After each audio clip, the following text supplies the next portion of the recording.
Hi friends, మా పిల్లల lunch బాక్స్లోకి అయితే నేను ఎగ్ ఫ్రైడ్ రైస్ చేశాను. దీనికోసం స్టవ్ ఆన్ చేసుకొని కళాయి పెట్టుకొని అందులో 4 ఎగ్స్ వేసుకొని బాగా కలుపుకోవాలి. మరి చిన్న చిన్న ముక్కలుగా కాకుండా కొంచెం పెద్ద పెద్ద ముక్కలుగా కలుపుకొని అందులో సాల్ట్, పెప్పర్ పౌడర్ వేసుకొని బాగా ఫ్రై చేసి ఒక బౌల్లోకి అయితే తీసుకోవాలి.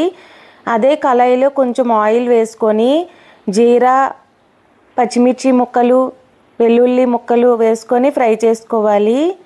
ఇవి ఫ్రై అయిన తర్వాత దీంట్లో మనం చిన్న చిన్న ముక్కలుగా కట్ చేసుకున్న క్యారెట్, బీన్స్ కూడా వేసుకొని ఫ్రై చేసుకోవాలి.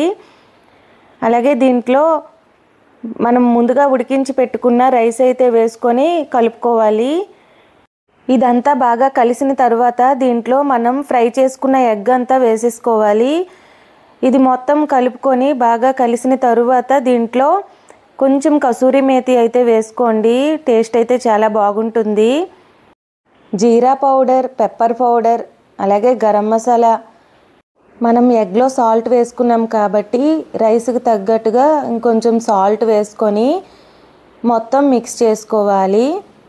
దీంట్లో నేనైతే కారం వేయలేదు, పచ్చిమిర్చి వేసుకున్నాను కాబట్టి ఆ కారం అయితే సరిపోతుంది. దీనిలో అరచెక్క నిమ్మరసం వేసుకొని మొత్తం కలుపుకోవాలి. ఫైనల్గా కొత్తిమీర వేసుకొని మిక్స్ చేసుకుంటే మన ఎగ్ ఫ్రైడ్ రైస్ అయితే రెడీ అయిపోతుంది. నచ్చితే ప్లీజ్ లైక్ చేయండి.